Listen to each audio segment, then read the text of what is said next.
What's up, everybody? This is DJ Unprotected, and you are tuned into The Output.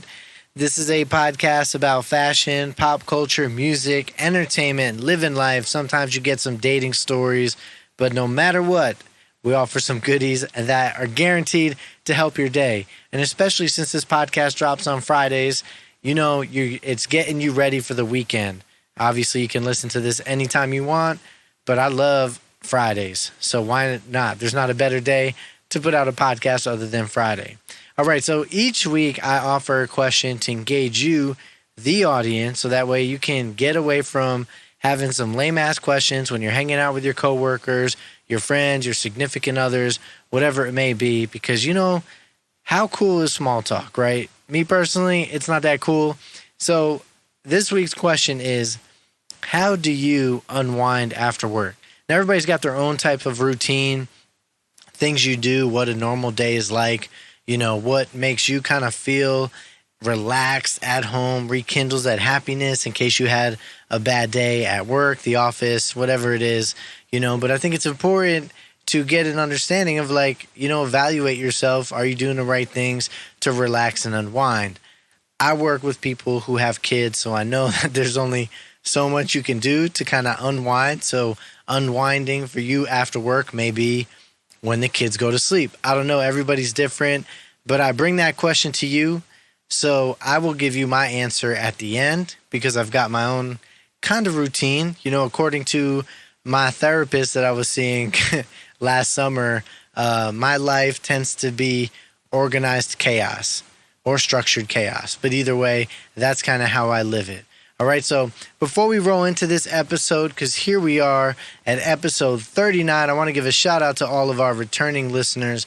Every single one of you is awesome. You guys are all the best, and I really appreciate it. If this is your first time listening, and at the end of this show, you find that this is as entertaining as you expected, or I exceeded what you thought because you happened to check out the sound bites or the things we posted on Instagram, I invite you to hit that follow or subscribe button or smash that like button, whatever's out there. But much love for doing so. Because you know what? Giving back is pretty good, and I like to know that the show's appreciated. I mean, I'm going to do it anyway, but that's what I'm saying. Thank you guys for pushing play. Really appreciate it. It's a lot of fun doing podcasts, right? You think about the show, things you want to talk about, maybe things pop up throughout the week. I definitely want to get more guests onto the show because I found that part to just be really rewarding, having that conversation with people, learning, getting different perspectives. We had some really good ones last year, so we're definitely going to get back in the swing of things of inviting people here in the studio to come and record and do some live. As long as they're comfortable with it, I'm comfortable with it because as you guys know, I am vaxxed. Got my 2 shots. I'm all good to go. Been chilling comfortably for a few months now.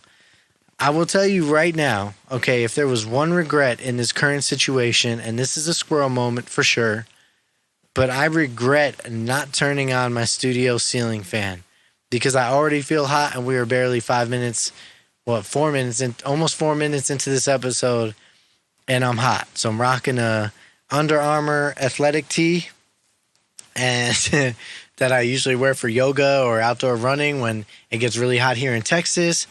Backwards Deuce brand hat and some shorts, and I'm just hanging out, but I'm a little hot. So I kind of regret not turning that fan on. Anyway, me, I'm personable. I'm going to tell you guys how I'm feeling here in the studio. Drinks, what I got some chamomile tea. And because I was hot before, I got this freshly cracked open Topo Chico hard seltzer. I love Topo Chico. I was trying to cut down on the beer because I was getting a little husky, and we're going to cover, later on in the episode about my goals and, getting better before this pool season starts, right? But I love Topo Chico, because I love that carbonation, especially after a meal, helps you get up a good burp. And it's refreshing, especially on a hot day. Come home, I don't know. I always enjoyed it. So when I used to crack a beer, now I just pop open I have some Topo Chico, not the hard seltzer kind, but now I got the hard seltzer because I deserve it. All right, so listen, This episode, right, we're going to cover some topics. One, I'm going to talk about my perspective and thoughts on this Minnesota shooting again, where the cop accidentally killed that dude by pulling the gun instead of using the taser. I've got my own thoughts on this. I know there's different perspectives and views to look at it. Also going to cover some work-life harmony, which I think is important because a lot of people work can be exhausting for them. And I'm not trying to downplay that jobs are or are not exhausting, but how do you get through that? And, some people say work-life balance, but I heard something from a very successful CEO about different thoughts on this. So I'm going to cover that because I can tell you for me, I had to put in some work to establish that balance. I really looked forward to my life, like what I was going to do outside of work, and maybe I didn't always look forward to work. So it could both balance. It's exhausting, but the perspective can shift to make you exciting. So let me not, start talking about that right now because it's a topic I like to talk about. I definitely think there's some value to it. Definitely. So what else? We're going to talk about entertainment. I got to hang out with some friends this weekend. We were all vaxxed. It was outdoor venue, hung out, had some drinks. I rode my one wheel and tell you about that experience. And then, give you guys my fitness wrap up and some other fun things in between. And then before we wrap this thing up, I will talk about what's hot in my music playlist, a couple of songs that have been getting that repeat function very recently. And then obviously I will let you guys know how I unwind after work. Give you my my perspective that is somewhat chaos, of course. Depends on how you look at it. All right, so this Minnesota shooting. I just want to caveat. I know my perspective may be a little different. I'm not a police officer, was never a trained police officer. Now, I have done some courses with, using firearms and other things like that and self-defense, right? So I'm talking to you from that perspective, not from the career perspective, all right? But I have always strongly felt, well, not always, but I would say very recently in the past few years because of these accidental killings, and why is it that if someone's running away from you, if someone's trying to escape, and I'm not saying, running away from the cops is a good idea, but if they're running away from you, what level is the threat where they got to be shot? And I would love to see the statistics on how often when cops have to pull out their gun and actually, defend themselves against somebody who has pulled an equal force against them, or some type of force where they felt like their life was threatened, not somebody trying to get away. Okay. So I felt that, cops, honestly, I think that it may be safer and bring more comfort to people if they were only allowed to cover non-lethal force. So things like a taser or ballistic rounds that may kind of hurt somebody, but they're not going to kill them. Okay. Now, if you shoot a ballistic round, like a lipstick round or one of those rubber pellets or something at someone's eye, then yes, you're going to definitely do some damage, maybe kill them.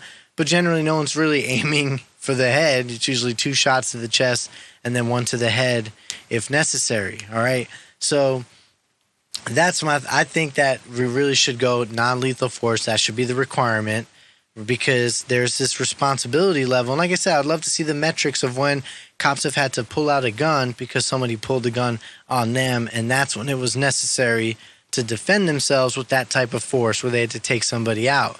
But we hear about, I get it, the news really only pushes these things, or maybe not the news itself, but it is brought to our attention, as civilians, like in our country, whatever we can come across this information when things go bad. We don't see the good stories of where a cop saved somebody because, a person whipped out a gun, was trying to kill people, and the cop saved everyone by taking that person out. We hear about these accidental shootings and stuff, but I definitely feel like it requires some form of attention. So yes, I do think police should only be required to carry non-lethal force. And if you've got family members who are police and you worry about them, then I'm sorry. But as a whole, what is the need for it? Now, in this particular case, all right, I saw the video, where the dude was getting arrested by her colleague. So her colleague, the other cop, was arresting the guy, and the guy looked like he slipped or pulled his arm away from the handcuffs, was trying to get back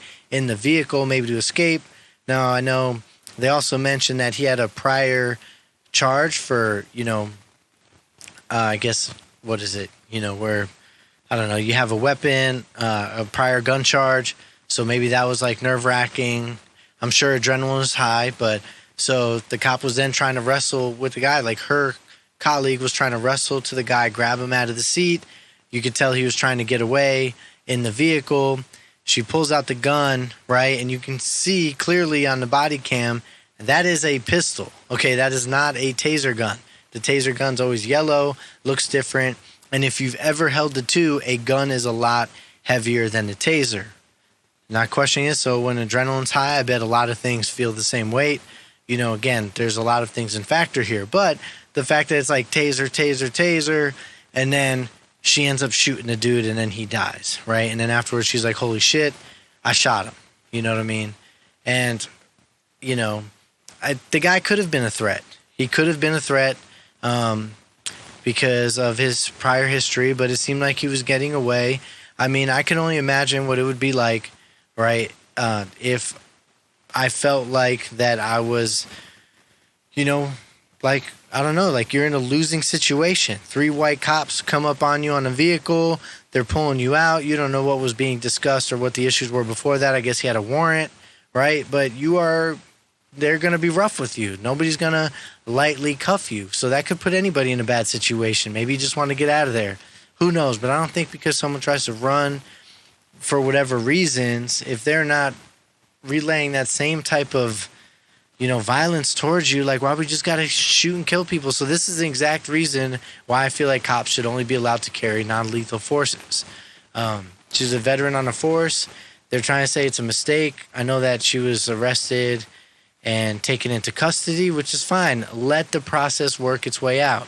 If it goes to trial or whatever happens and they find her innocent because of evidence or there wasn't enough to prove that she was guilty or negligence or whatever it may have been, then fine, then that's it. But I'm glad to see that there's some type of due process where the police are held accountable for these things because they do have it. There's a lot of power behind being told, hey, you are going to carry this weapon and this weapon is lethal and can kill people.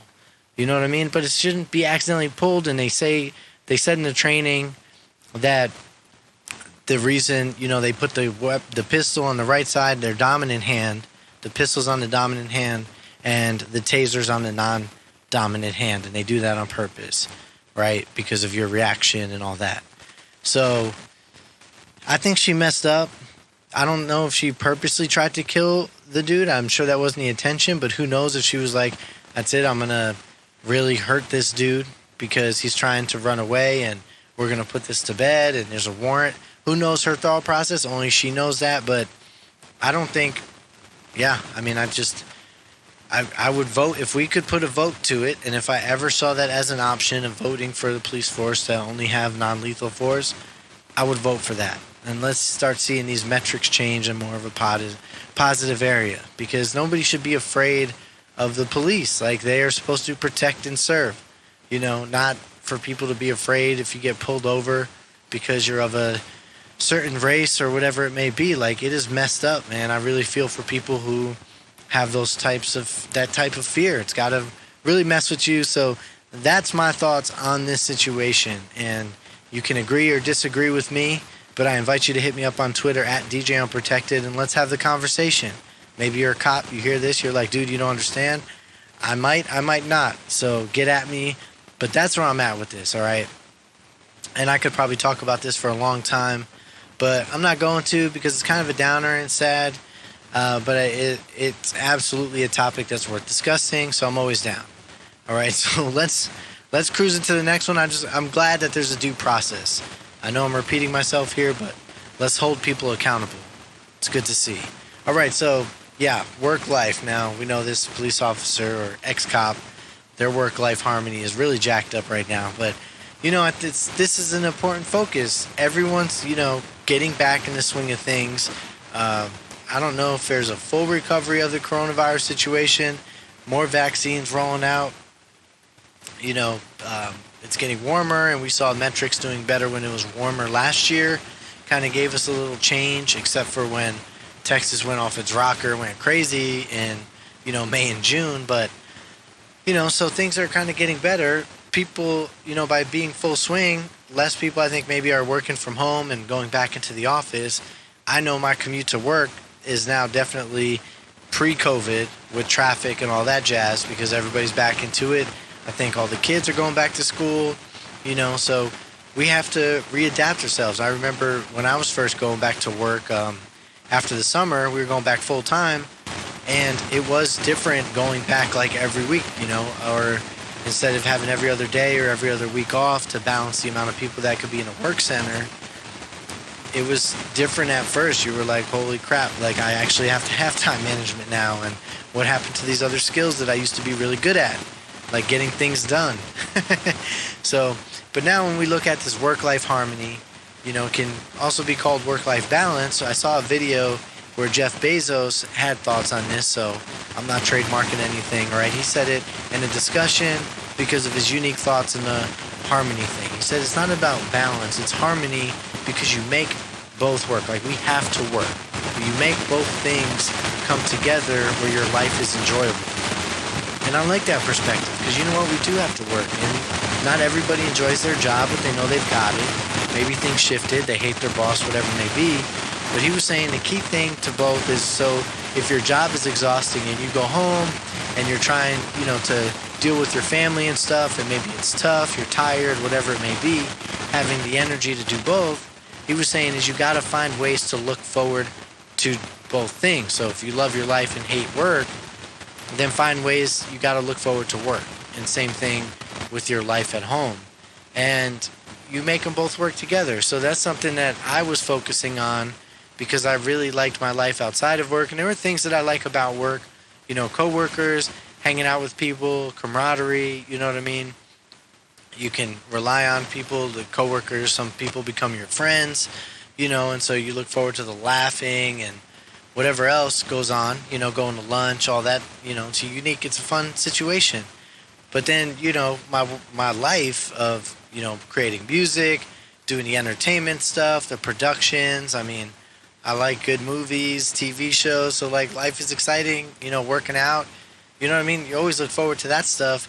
So, having that harmony. I keep saying balance, but you guys know, talk about the harmony where they both, kind of have their, levels of enjoyment, and you look forward to having that. So, I advise you to, find the happiness and things to look forward to in both aspects. And if one area seems more negative than the other, then maybe try to shift your focus. And we've talked about this before in the shows of changing your perspective and your focus. And if one thing is really upsetting you, then bust out that gratitude journal and start writing the good things about that. So if you find you hate your boss or hate your job, well then start writing the good qualities about the job and the boss.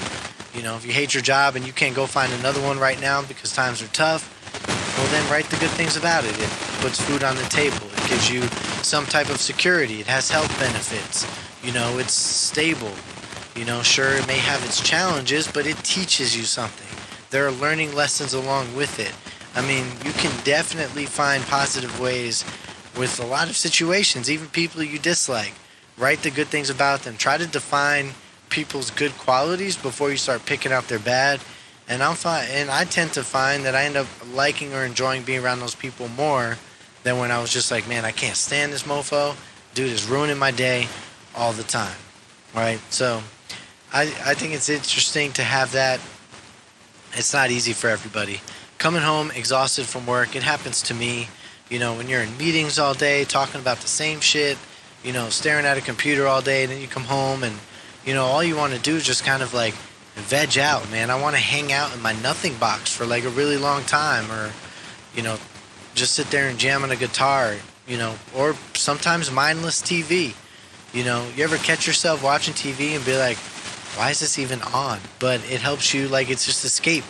And they've done studies on that, like watching TV, it's basically like there's minimal brain activity, I guess, unless something's stressing you out or you're trying to figure out what's going on. But mindless TV of rewatching movies you've seen a lot before, or TV shows, and you're just kind of like blanked out, or maybe just staring at your phone, like there's not a lot of brain activity going on. You are just hanging out. So for me, it's just, sometimes taking that time of just being quiet or sitting there and just, I don't want to take a nap after work because it totally messes up my sleep schedule, which, squirrel moment, I have been sleeping like a champ. Okay, last year, I was hurting. I was going to therapy for insomnia. Like, shit was bad. I was like averaging maybe 2 to 3 hours of sleep a night, no matter how tired I was. And sometimes I was up for like 3 days straight. It was miserable, but, here I go with the butt stuff, and I'm not changing it. So bring on the butts. Like, I guess I'm going to focus on that later on. What I'm saying is I've been sleeping really good, averaging like 6 to 7 hours on the weeknights and 7 hours or whatever on the weekends, depending on what I'm doing. So that's really good. So I don't take naps anymore after work. Cut the coffee out. No coffee after lunch. And yeah, so when I come home and I want to clear my, do what I got to do. Now I know I'm kind of hinting at that question where, how do you unwind after work? But on those days where I'm so mentally exhausted, come home and I want to do a lot of stuff, create, make music, but I feel like I mentally can't, then, you got to have that time to like zone out and chill, just hang out in a nothing box. Now, I don't know how many of you are familiar with the nothing box, but if you've ever sat there and seen a dude, and I say dude because I've always been questioned by like ex-girlfriends or whatever when I'm sitting there and I'm like zoned out. And they're like, well, what are you thinking about? Nothing. Nothing at all. Really? You got to be thinking about something. Nope. I'm just hanging out in my nothing box. Nothing going on. Well, you can't just sit there and think about nothing. Yes, I can. The nothing box exists, all right?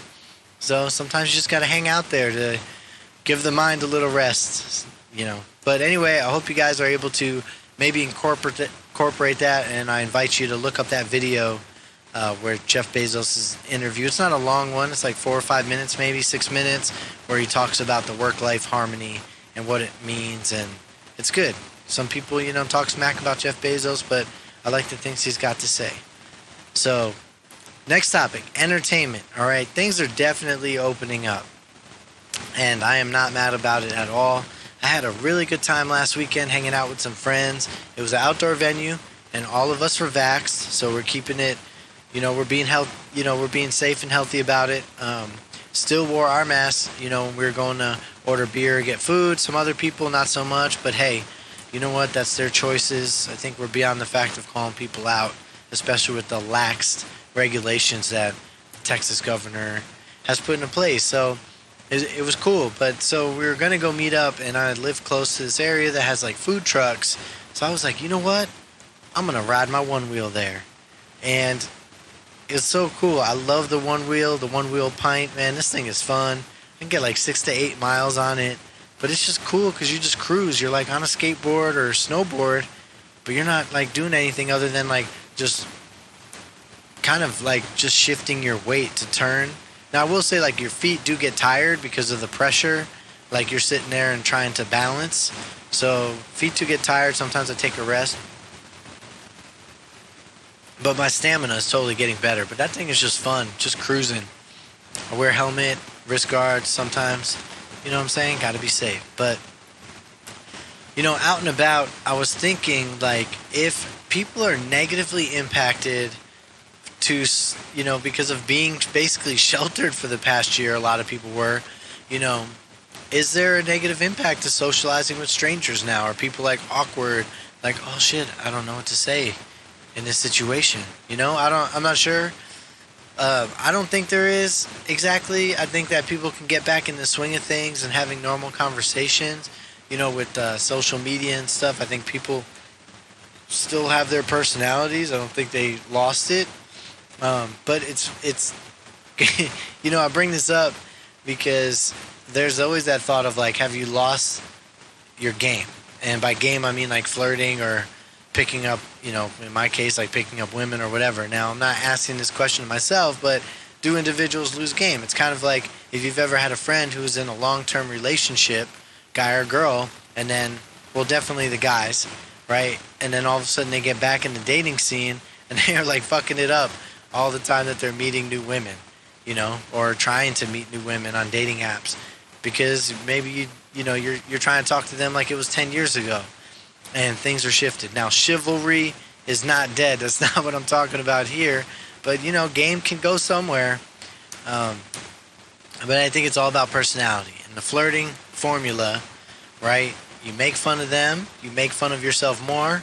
Maybe you make a little more fun of them. And then you just laugh and make fun of yourself more. Seems to work out. Wash, rinse, and repeat. And have fun and backup plans. So, yeah, there's no reason to come out of touch with that because, we're people. Like, call a friend. If you're worried about talking to individuals, then call somebody up. And don't just call them, FaceTime their ass. So many people miss out on those opportunities to just, hit somebody up. I love video chatting because you can get somebody and most of the time people pick up. Sometimes you call people and they're like, I'm going to ignore this one, but FaceTiming, people tend to pick up FaceTime or video chat or whatever thing you do. I got an iPhone, so it's FaceTime for me, but I think people pick up because they're like, oh, what's this? What are they up to? Let me just fluff up or sit up right on the couch or whatever someone's doing. I don't know. But that's a way to make sure that you continue to stay up on your game or communication skills or whatever's clever. But it's time to go out and about, meet people, and do it as safe as you can. Okay, so this next thing, though, we're at this venue, super great time. I thought the DJs had some talent, but I want to talk about some things that other DJs do that annoy me and also annoy my friends who have seen my DJ shows or other stuff. Now they're in tune to, what DJs do, so they start judging other DJs. But there's some things that annoy me when you're at a social venue, outdoors, it's not a dance party, is when the volume is too loud. Seriously, if the volume's too loud for the venue environment, if you gotta sit there and you're sitting at a table screaming at somebody, man, that is so annoying to me. That just means the DJ is just cranking shit up for himself. He probably doesn't have musicians' earplugs. Or watch his levels. And that was one of the rules I remember I was taught. One of my mentors, was yelling at me one time, dude, you gotta watch your levels, because I was basically just playing tracks. Some was louder than the others, and it was cool by me, but wasn't cool for the audience. So there's always that. The other thing is when DJs don't shut up on the mic. I'm sorry, but if it's an afternoon, event, there's picnic tables and stuff, you're not trying to hype up the crowd of saying, put your hands up or whatever, you know what I mean? Maybe talk every few songs, shout out the bartenders, whatever. But man, sometimes it's just shut up on the microphone. We're trying to vibe out and chill, not hear you scream at us, And so the other thing is when DJs have great song selection, but terrible mixes. You're like, oh man, this is cool. Haven't heard this song in a while, or this is a good song to play, but they're just kind of smashed in, And that usually happens when DJs aren't wearing headphones, which is a lot more common than you would think. I see more and more DJs not wearing headphones because they're just glued to the laptop. And they're like, oh, this is going to work. But they're not listening to what's going on. So how do you prepare or practice and mix or really get a game plan if you're just going to slam in a track? No lube. Just slamming it in. Well, it's each their own, but I got to be nitpicky sometimes, and that's the gift and the curse of being a DJ. You're going to go out and you almost can't enjoy being out because you're criticizing what's happening. So, there's always that. Hey, it is what it is, right? So, let's see. Next up, fitness. Okay, back in early March, I did this thing called the Bod Pod, and we had talked about it in one of the previous episodes where you basically wear some tight shorts, so they're compression shorts, and then you put this swim mask on your head and you sit in this pod. I always thought you are floating in water, but you're not. This thing just goes in and kind of pulls out the air pressure, so it almost feels kind of like you're in an aircraft a little bit, not too much. But it basically is the most accurate measurement for body fat percentage. Which, hey, and so, I did it again. So originally, back in March, I was 28%. I was like, okay, I got to tighten this up because this is this is a little rough. And so this time I went back, so I've been kind of adjusting my diet. But anyway, the bod pod results came out good. I lost weight. I lost the body fat percentage went down. Went from 28 to 24%. But my lean mass went up. So like that bod pod test is really cool because it gives you like the lean mass, everything but the fat, what that weighs. And that weight went up. So it's not like I was growing extra bones or organs. You know what I mean? I don't think my brain grew 4 pounds. So yeah, I gained so that's good. Lost body fat and gained some lean mass, which is exactly what was, the game plan. But I was really looking into doing like macros, and I think my carbo load, so what happened was they told me that maybe my carb intake was a little low because based on my macros, I used the Fitbit app, or, I was using this other macros app, but I just do it all within the Fitbit app. And, it's about, what was it, like 30%. So it's like around 30% carbs. I'm not even going to try to do math. 30%, 30% fat, and then 40% protein. But the key thing was trying to get the right amount of grams of protein. But anyway, I was doing like intermittent fasting, and that's what I've been doing. It's about 20 to 4. So like 20 hours of fasting and then 4 hours of eating. And at first it was like, man, how am I going to pack in 15 to 1,800 calories in like 4 hours? But I will tell you, when it's time to eat, so I would come home, you know what I mean, or whatever, like I would eat that first meal or get some nutrients in me, work out, and then eat again later. I'm telling you, it can be done. I love food though.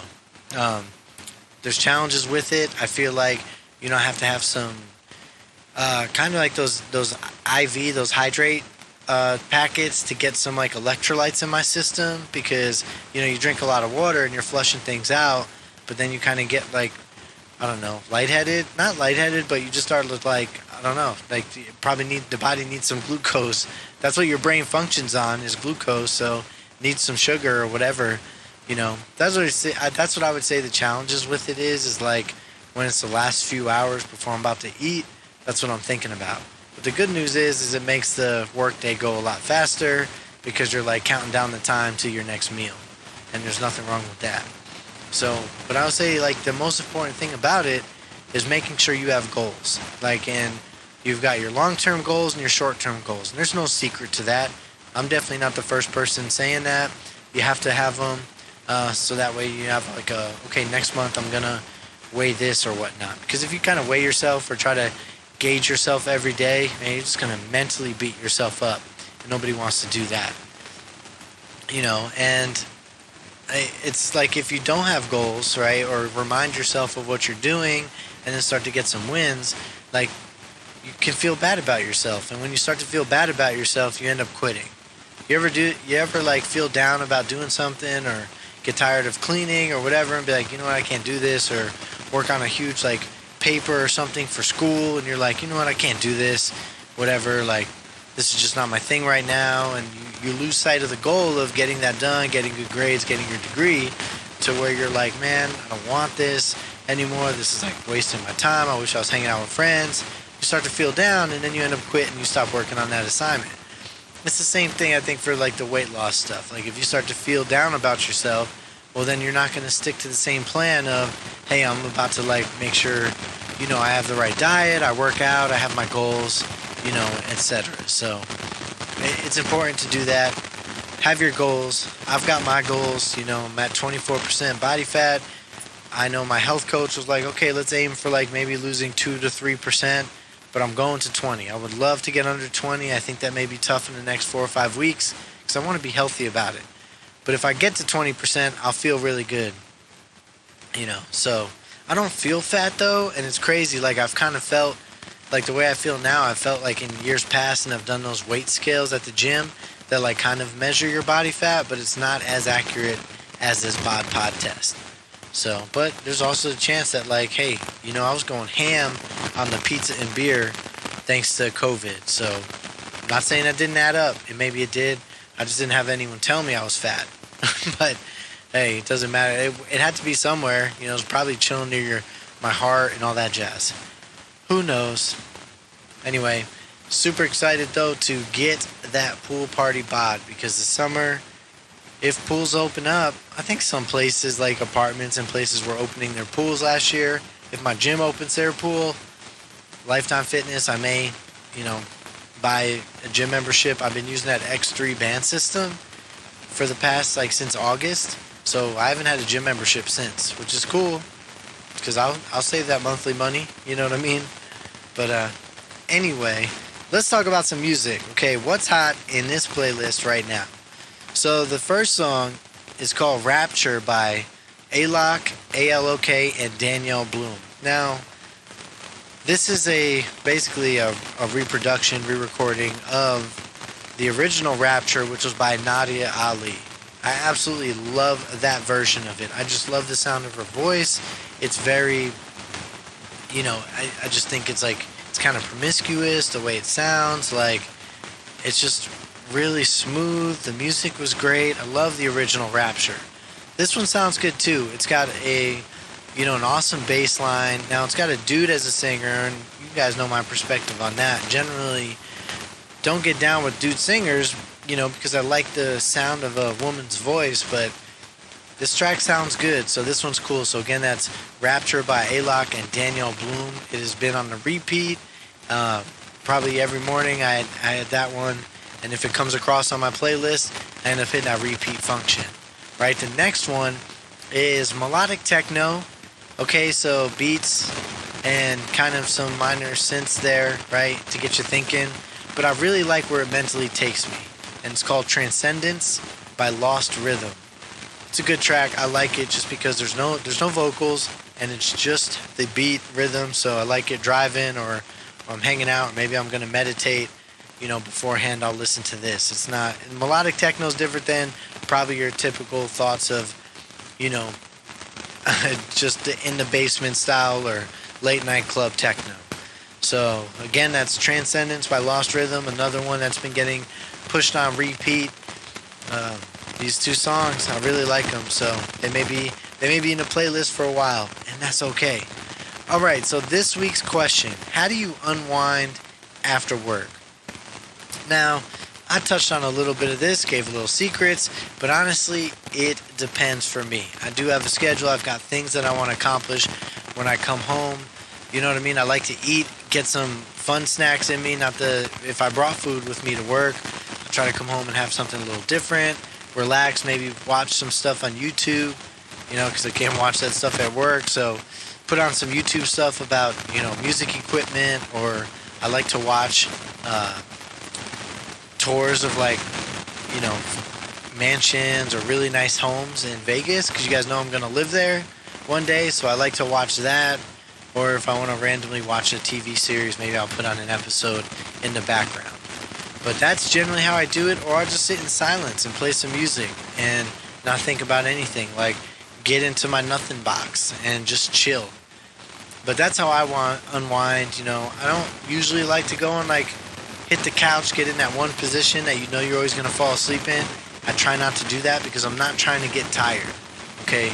I want to unwind, maybe relax, but I don't want to get tired because I'm not going to take a nap, 5, 6 p.m. and screw up my sleep schedule. I just don't want to do that, So that's how I do it, just to relax, chill, play some music, whatever, watch some YouTube on the TV while maybe I'm doing other stuff, right? But there's no true agenda for me. I don't feel like I don't have to get right to the gym. I'll do kind of some stuff and then I'll get my workout in a little after that. But that's me. Hit me up on Twitter at DJ Unprotected. Let me know how you unwind. Maybe you can toss something new in my repertoire.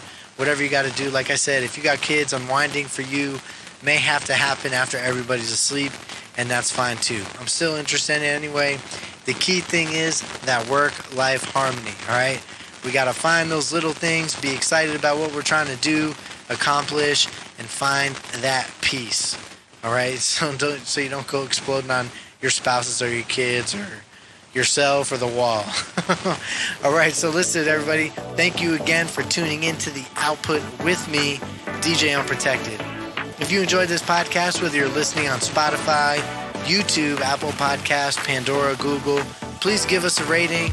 Hit that star button, hit that thumbs up, or the best thing you can do is share this with your friends on your social media or whatever. Sharing is caring. and tag us in your posts at The Output Pod or me at Unprotected, and I got you. I appreciate any support that you can give this show. All right, so I hope you're picking up what we're putting out.